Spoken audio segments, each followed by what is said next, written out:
So we will resume the discussion under Rule 193 regarding the COVID-19. Shri Gaurav Gogoi.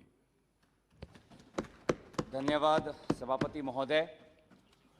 Covid और Covid से जुड़े हुए विशेष मुद्दों पर आज इस चर्चा में भाग लेने का मुझे सौभाग्य प्राप्त हुआ है, लेकिन दुर्भाग्य की बात है कि इस महत्वपूर्ण चर्चा में शामिल होने के लिए सरकार से जो प्राथमिकता दिखानी चाहिए थी वो दिखाई दे नहीं रही। अभी कोरम के घंटी बजानी पड़ी, तब जाके सत्ता पक्ष के सांसद इस विशेष चर्चा में भाग लेने के लिए आए हैं। इससे साफ साफ जाहिर होता है कि सरकार आज इस विषय को लेकर कितनी गंभीर है। भारत के 130 करोड़ आबादी के लिए कोविड सिर्फ एक महामारी या सिर्फ एक आंकड़ा नहीं है, ये आज हमारे जीवन का एक हिस्सा बन चुका है। भारत के हर नागरिक ने किसी न किसी प्रकार से कोविड को अपने जीवन में महसूस किया है, अनुभव किया है। और जब मैं उन पीड़ित परिवारों के बारे में सोचता हूं तो मुझे अत्यंत दुख होता है जब मैं बच्चों के बारे में सोचता हूं। वे बच्चे जिन्होंने आज कोविड महामारी के कारण अपने माता या पिता को खोया है या दोनों को खोया है। National commission for protection of child rights कहती है कि लगभग ऐसे 3620 बच्चे हैं जो आज देश में अनाथ हैं। लगभग 26,000 बच्चे ऐसे हैं जिन्होंने किसी एक माता या पिता को खोया है। कोई शब्द नहीं है जो इन बच्चों के गम को मिटा सके। मैं बस ईश्वर से प्रार्थना करता हूं कि वे इन बच्चे की संरक्षण करें और आने वाले समय को सामना करने की ताकत प्रदान करें। हम सभी को चिंता होती है जब हम अखबार में पढ़ते हैं कि खुद की घरों में लॉकडाउन के दौरान महिलाओं और बच्चों का शोषण हुआ है। आज क्या सरकार के पास वो ब्यौरा है? क्या ministry of women and child के पास वो ब्यौरा है कि उनके हेल्पलाइन पर कितने बेबस बच्चों ने फोन किया, कितने बेबस महिलाओं ने फोन किया, किस प्रकार की सहायता उनको दी गई? क्योंकि ये तो सार्वजनिक मामला है। सभी कहते हैं, सभी विशेषज्ञ ये कहते हैं कि शोषण बढ़ा है लॉकडाउन के कारण। लेकिन आपकी सरकार से आज हम मांग करते हैं कि आप स्पष्टीकरण दें कि कितने ऐसे परिवारों के आप पहुंच पाए हैं। आज लोग भूख और कुपोषण से तड़प रहे हैं और ये मैं नहीं कह रहा, ये ग्लोबल हंगर इंडेक्स 2021 कहता है, जो दर्शाता है कि जहां भारत 116 देशों के तालिका में आज 106 नंबर पर 101 नंबर के स्थान पर है। आपके ही नेशनल फैमिली हेल्थ सर्वे, उसमें यह दर्शाया गया है कि आज बच्चों के बीच में अनीमिया बढ़ा है। आज एक्सट्रीम वेस्टिंग जो एक कुपोषण का एक फैक्टर है वो आज बढ़ा है। तो मुझे बहुत आश्चर्य हुआ कि जब सत्ता पक्ष के आदरणीय सदस्यगण ने कहा कि भूख नहीं है, कुपोषण नहीं है, लेकिन आपके ही सरकारी तथ्य इसके विपरीत है। मैं आज चाहूंगा कि आज ministry of health and women and child इसमें बताएं कि कुपोषण की वास्तविक स्थिति क्या है, अनीमिया की वास्तविक स्थिति क्या है। और शायद समाज के ऐसे भी कुछ वर्ग हैं जिनको हमने पूरी तरीके से नजरअंदाज कर दिया है। कितने दिव्यांग बच्चों को पिछले 1.5 साल में ऑनलाइन शिक्षा मिली, कितने दिव्यांग लोगों को पिछले 1.5 साल में वैक्सीन मिला, कितने दिव्यांग लोगों को पीडीएस का राशन मिला। क्या ये ब्यौरा आज इस सरकार इस चर्चा में दे पाएगी? क्या मिनिस्ट्री ऑफ कंज्यूमर अफेयर्स, क्या मिनिस्ट्री ऑफ सोशल अफेयर्स, क्या मिनिस्ट्री ऑफ फाइनेंस ये बता पाएगी कि हमारे दिव्यांग समाज को हमने किस प्रकार संरक्षण दी? मुझे सच में अफसोस महसूस होता है कि आज हम ये कोविड की चर्चा क्यों कर रहे हैं। कोविड की चर्चा लोकसभा में इसलिए कर रहे हैं क्योंकि हमने अपने अपने गांवों में कोविड महामारी की पीड़ा हमने खुद देखी है। अपने घरों में देखिए, आज भी 2 टीका लगने के बावजूद भी आपके ही समष्टि में, आपके ही क्षेत्र में लोगों की मृत्यु हो रही है। वो बूढ़े हो सकते हैं, वो जवान हो सकते हैं, लेकिन लोगों की मृत्यु आज भी हो रही है। ये सच्चाई है। लेकिन मुझे बहुत अफसोस होता है कि सरकार आज जिस समय लोगों के प्रति सहानुभूति दिखानी चाहिए, लोगों के इस दर्द के समय, इस दुख के समय उनके साथ शामिल होना चाहिए, आप एक विशेष व्यक्ति की छवि को बचाने में लगे हुए हैं। आप अपनी ही छवि और अपनी ही पीठ को थपथपाने में लगे हैं। क्या आप भूल गए दूसरी महामारी में जब दूसरा लहर आया तो क्या स्थिति थी? क्या आप भूल गए कि आज भी हमारे दादा दादी आज घर से बाहर नहीं निकलते, उनको डर लगता है? क्या आप भूल गए हैं कि आज भी हमारे बच्चों को हम स्कूल नहीं भेजते क्योंकि हमको डर लगता है कि उनको कोविड हो जाएगा? आज डर और तनाव का माहौल है। लेकिन आप जिस प्रकार से छाती फैलाकर हंस हंस के प्रधानमंत्री मोदी जी का जय जय गान कर रहे हैं, यह गलत है। इस रास्ते पे मत जाइए, क्योंकि जब प्रजा आपसे सुनेगी, जब प्रजा आपसे सुनेगी तो प्रजा को लगेगा, लोगों को लगेगा कि हां कोविड चला गया। फिर प्रजा को लगेगा कि क्यों हमको कोविड का दूसरा टीका लगाए। मोदी जी ने कहा, सत्ता पक्ष ने कहा कि कोविड पे जीत हमने हासिल कर ली, तो क्यों हम मास्क पहने, तो क्यों हम दूसरा टीका लगाएं। तो लोगों के बीच में ये गलत आप मैसेज दे रहे हैं कि आज कोविड के लेके सतर्क मत हो। दुनिया ये गवाह है, इजराइल और अमेरिका में जहां पे 80% लोगों को 2 डोज मिल चुका है, वहां पर भी तीसरी लहर का संकट है। आज ओमाइक्रॉन वहीं से आ रहा है। लेकिन आज आप भारत के आवाम को क्या संदेश दे रहे हैं? कोई डरने की बात नहीं, कोई कोविड से डरने की बात नहीं। आप आइए, आप निर्वाचन में आइए, आप ऐसे करिए। आप भारत को सतर्क करने के लिए कहिए। प्रधानमंत्री जी ने कहा है, लेकिन आपके सत्ता पक्ष के जो सदस्य, उनके भाषण में मैंने चेतावनी की, मैंने बातें नहीं सुनी। तो मैं आपसे ही आदर करता हूं कि प्रधानमंत्री मोदी जी ने जिस प्रकार से सतर्कता के लिए सबको आह्वान किया है, आप भी अपने भाषण में वो सतर्कता आप लोगों से गुजारिश करिए। आज मुझे याद आता है कि 2021 के प्रारंभ में, जनवरी में डावोस में जाकर प्रधानमंत्री जी ने कहा कि भारत ने कोविड पर विजय हासिल कर ली। क्या डावोस में वर्चुअल समिट में जब हुआ था तब उन्होंने कहा था? क्या आप भूल गए? जनवरी 2021 में आप, हमारे प्रधानमंत्री ने दुनिया के सामने बोल दिया कि भारत ने विजय हासिल की। और उसके बाद क्या नतीजा हुआ, क्या वास्तविकता है, हम सबको पता है। आप लोगों को क्रोनोलॉजी शब्द से बहुत लगाव है, तो क्रोनोलॉजी थोड़ा मैं भी आपको याद दिलाना चाहता हूं।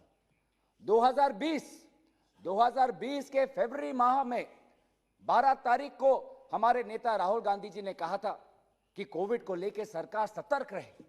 लेकिन उस समय के सरकार ने हम पे हंसे थे। और उस समय भी आपने यही कहा कि क्या कह रही है कांग्रेस पार्टी, क्या कह रही है राहुल गांधी जी, बेवजूदा की बातें कर रही है, बेवजूदा की बातें कर रहे हैं। और वही बातें आज सच साबित हुई, उन्हीं की बातें सच साबित हुई। मैं क्रोनोलॉजी पे आता हूं। जब 2020 के सितंबर में राहुल गांधी जी ने कहा कि वैक्सीन पे ध्यान दीजिए, भारत को के लोगों को वैक्सीन दीजिए, वैक्सीन का कवच दीजिए। उस समय भी आप लोगों ने यही आरोप हम पे लगाया कि क्या बात कर रही है कांग्रेस पार्टी, क्या बात कर रहे हैं राहुल गांधी जी, क्यों लोगों के बीच में डर फैला रही है। लेकिन अगर आपने हमारी बात सुनी होती तो जिस समय भारत के लोगों को वैक्सीन की जरूरत थी, आज वो उस समय आप वैक्सीन विदेश नहीं पहुंचाते। जिस समय हमें अपने देशवासियों को वैक्सीन देना था, आपने वैक्सीन बाहर दूसरे देशों को दी। आज मैं दोबारा राहुल गांधी जी ने, क्रोनोलॉजी में बताता हूं, तो राहुल गांधी जी ने मई महीने में कहा था कि आज आप आर्थिक व्यवस्था पे जोर दीजिए, क्योंकि कोरोना और लॉकडाउन के कारण जो आर्थिक व्यवस्था पे प्रभाव पड़ेगा उसके लिए हमें तैयार होना है। उस समय भी आपने यही आरोप लगाया कि डर फैला रहा है राहुल गांधी, झूठ बोल रहा है, अफवाह फैला रहा है। फिर क्या हुआ नतीजा? फिर क्या हुआ नतीजा? पिछले साल Please. 10% हमारी जीडीपी घटी। आप जाइए अपने गांव में, आप पूछिए, मेरी बात मत मानिए, आप अपने ही गांव में जाके अपने ही लोगों से पूछिए क्या बेरोजगारी कमी है या बढ़ी है? क्या जिस समय जिस तरीके से कोविड से पहले उनका व्यापार चल रहा था, क्या आज चल रहा है? आप पूछिए अपने घरों में जो लोग काम करते हैं, आप उनसे पूछिए कि पहले उनके घरों में 2 व्यक्ति की नौकरी थी, आज 2 में से किसी एक को नौकरी का सुविधा मिल रहा है और एक व्यक्ति पूरे अपने आमदनी पर अपना घर चला रहा है। आप शायद इन बातों को नजरअंदाज करें, पर मुझे विश्वास है कि जो आज की वास्तविक हालात है, वो उस हालात को मैं आपके सामने प्रकाशित कर रहा हूं।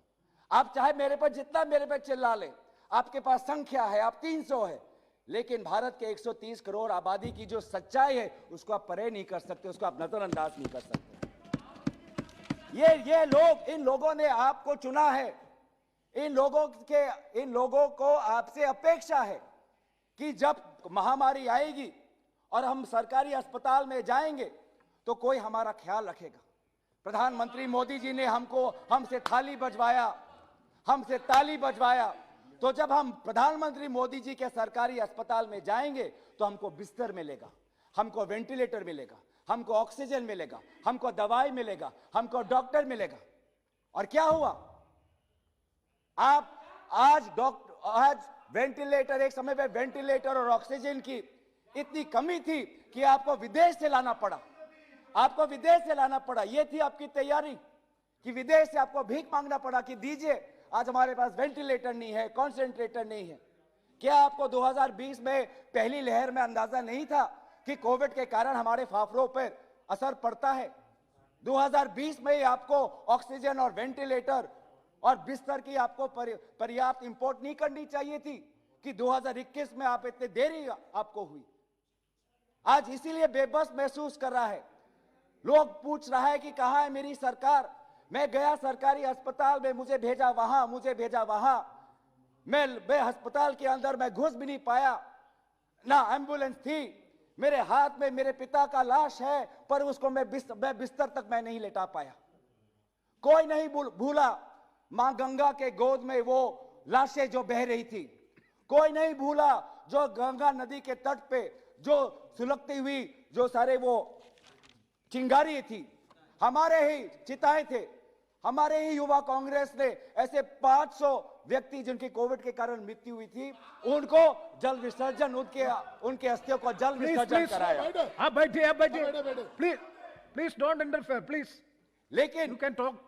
लेकिन जितना मैं आप लोगों को आज सच्चाई आपको दिखा रहा हूं, उतनी मैं प्रशंसा भारतवासियों की करना चाहता हूं, क्योंकि भारतवासियों में एक अंदरूनी ताकत है कि चाहे परिस्थिति चाहे कितनी भी कठिन क्यों ना हो, पार करने की ताकत, क्षमता और हौसला उनमें है।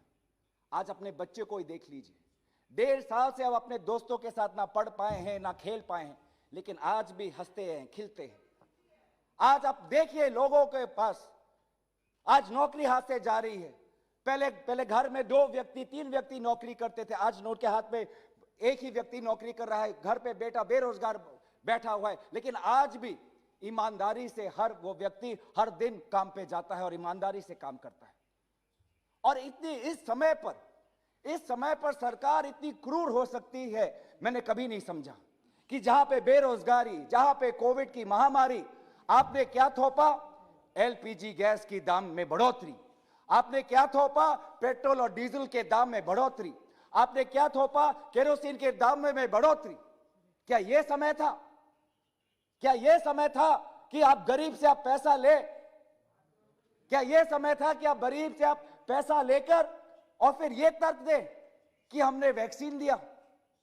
अरे अगर आपके पास पैसों की इतनी अभाव थी तो बड़े बड़े कंपनी के मालिक से लो, जिनको आपने कॉर्पोरेट टैक्स में कितने प्रतिशत उनको माफ कर दिया। अगर सरकार के पास पैसे नहीं थे तो वह बड़े बड़े अरबपतियों से लेते, जिसका कर्जा आपने पब्लिक सेक्टर बैंक में आपने माफ किया। लेकिन पैसा आपने किससे लिया? पैसा लिया अपने किसान से, श्रमिक से, बेरोजगार और परिवारों से। पेट्रोल और डीजल के पैसे में आपने बढ़ोतरी कर आपने अपनी जो कोविड की वैक्सीन है वो ये तर्क दिया कि हमने कोविड की वैक्सीन खरीदी। आज ये है स्थिति, आज ये है स्थिति। आज सचमुच मुझे आश्चर्य होता है कि आज वेंटिलेटर को लेकर आज काला बाजार चल रहा है। वेंटिलेटर को लेके आज पीएम केयर्स को फंड को वेंटिलेटर्स को लेकर हमारे शिवसेना के आदरणीय सदस्य ने कहा ही है। गुजरात में हमने देखा है कि वेंटिलेटर्स को लेकर कैसे लोगों के बीच में आज एक तनाव है, एक शंका है। क्या करेंगे आप? क्या करेंगे आप उन लोगों पर? क्या कानूनी व्यवस्था लेंगे उन लोगों पर जिन्होंने वेंटिलेटर्स को लेकर, दवाई को लेकर उन्होंने घोटाला किया है? कहां है आपकी निष्ठुर, आपकी व्यवहार? मैं मांग करता हूं, आप बताइए। आज आप बताइए कि आप गरीब से आप पैसा लेते हैं, लेकिन सेंट्रल विस्ता में आपके पास पैसे खर्च करने के लिए पैसे हैं, उसके लिए पैसे हैं, लेकिन गरीब को जो आज आर्थिक मदद मांग रहा है आपसे, गरीब आपसे कह रहा है कि सरकार मेरी बात सुनो। आज मेरे घर में बेरोजगारी बढ़ी है, मेरे पिता जो नौकरी करते थे आज उनकी वो चले गए, वो गुजर गए हैं। मेरा बेटा जो नौकरी करता है वो गुजर गया है। आपने मेरे पे पेट्रोल और एलपीजी गैस के दाम बढ़ा दिए हैं। मैं तब भी झेल रहा हूं, जूझ रहा हूं, जी रहा हूं, संभाल रहा हूं अपने घर को, अपने जिंदगी को, लेकिन थोड़ी तो मदद करो, थोड़ी तो मदद करो। लाखों के रुपए मैंने खर्च किए अस्पताल के बिल में, पैसे नहीं है चिता में आग लगाने के लिए, थोड़ी तो मदद करो। यही तो मांग हमारे दल के नेता राहुल गांधी जी कह रहे हैं कि जिन परिवारों में कोविड के कारण किसी की मृत्यु हुई, क्या सरकार उनके पास देने के लिए क्या 4 लाख भी नहीं है आपके पास? क्या 4 लाख भी आप दे नहीं सकते? और यह घोषणा किसकी थी? यह घोषणा आपकी थी। आपने ही पहले कहा था कि नेशनल डिजास्टर मैनेजमेंट एक्ट के तहत हम लोगों को आर्थिक हम मदद करेंगे, और 4 लाख का आंकड़ा आपने ही लाया। और फिर आपने देखा कि क्यों कि ये किसी तरीके से आपके जो आर्थिक आपके जो कैलकुलेशन है उसमें नहीं फिट होते, तो आपने उसको घटाकर 50,000 कर दिया। अरे आपके पास पैसे की इतनी कमी है तो कॉर्पोरेट पे टैक्स बढ़ाइए, गरीब पे क्यों टैक्स लगा रहे हैं आप? पेट्रोल का टैक्स, डीजल का टैक्स, जीएसटी का टैक्स, यही मांग है। क्या ये मांग जायज नहीं? क्या ये मांग जायज नहीं कि बेरोजगारी और मूल्य वृद्धि इन्फ्लेशन के दौरान, कोविड के महामारी के दौरान चिकित्सा जिसमें नहीं मिल रही, आज लोग आपके हाथ फैलाकर, झोला फैलाकर आपसे मदद मांग रहे हैं, और इन्हीं लोगों को नेतृत्व और इन्हीं लोगों के मांग आज राहुल गांधी जी आपके समक्ष रख रहे हैं। क्या गलत किया हमने? क्या इस पे भी हम पे आरोप लगाएंगे आप? क्या इस पे भी हमने कुछ गलत किया है? आज सरकार हमें स्पष्ट रूप से बताए कि वास्तविक सच्चाई क्या है। डरिए मत, लेकिन यह तो बताए कि कोविड के कारण आज कितने लोगों की मृत्यु हुई है। क्योंकि अस्पताल में दिखाया जाता है कि कोविड के कारण मृत्यु हुई है, डेथ सर्टिफिकेट में लिखा होता है, और लेकिन जब वहां पे शमशान में जाते हैं तब तो बदल दिया जाता है।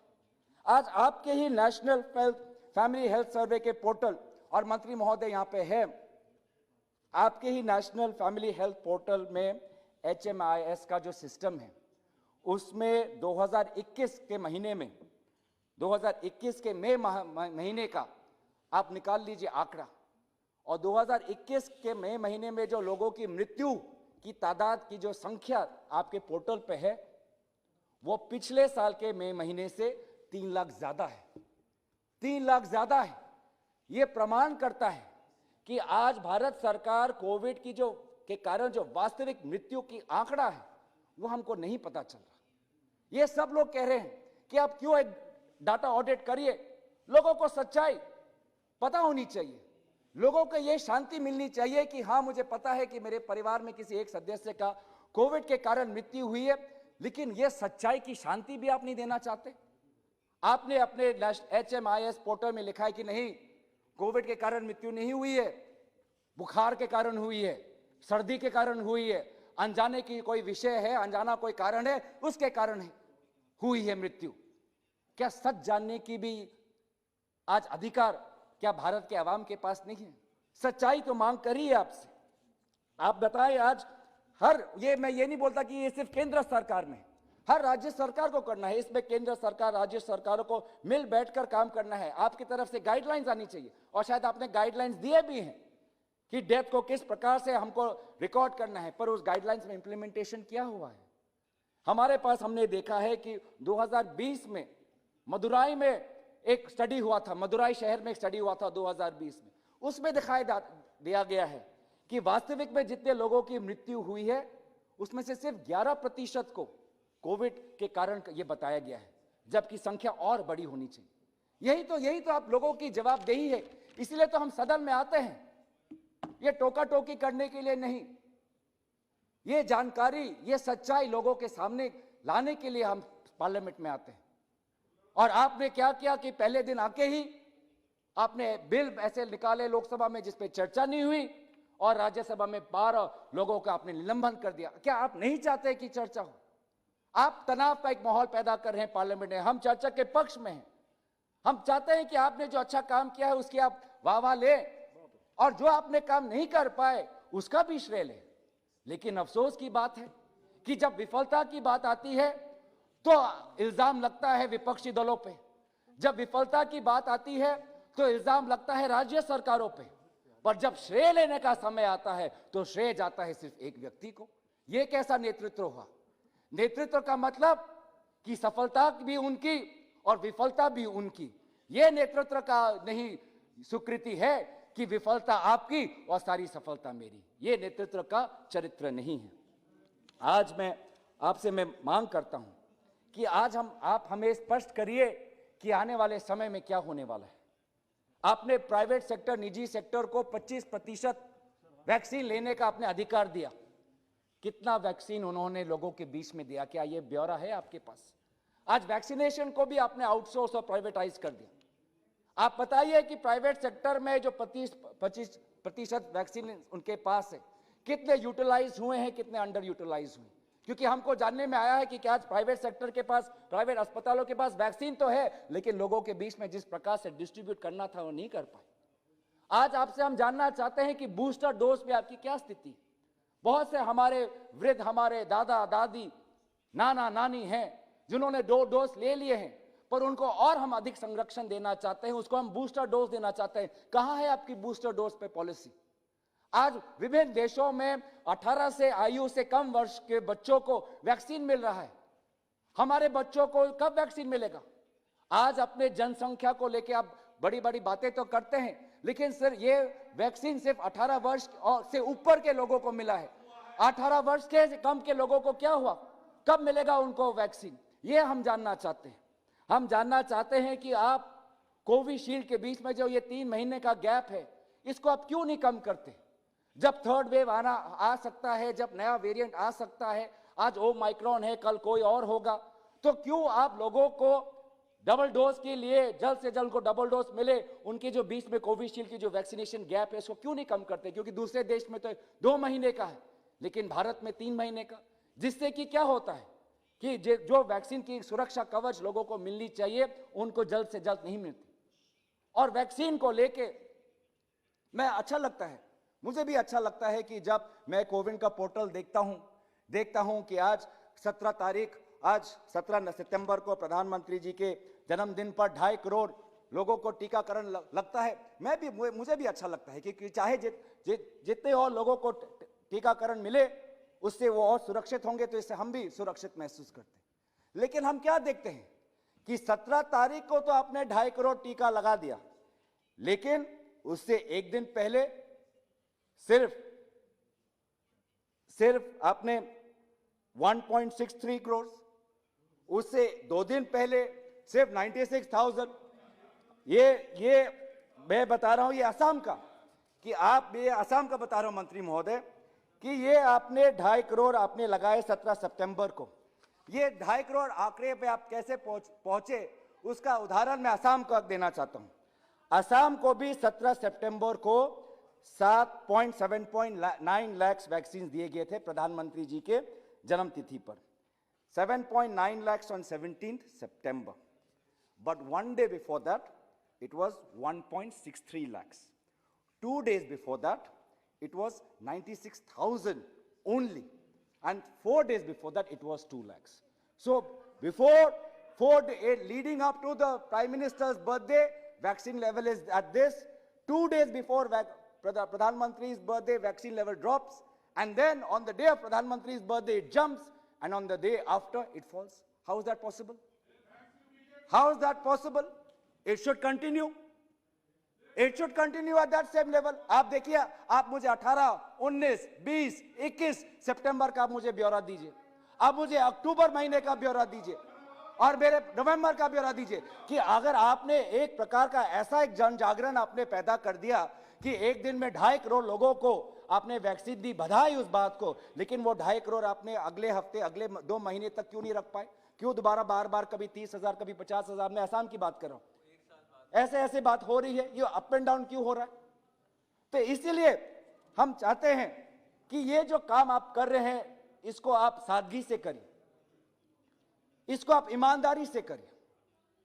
हम कोविड योद्धा के हिसाब से सबको नमन करते हैं, सबके प्रति हम आभार व्यक्त करते हैं, उन डॉक्टरों के प्रति, उन नर्स के प्रति और विशेष रूप से उन आशा कर्मी के प्रति।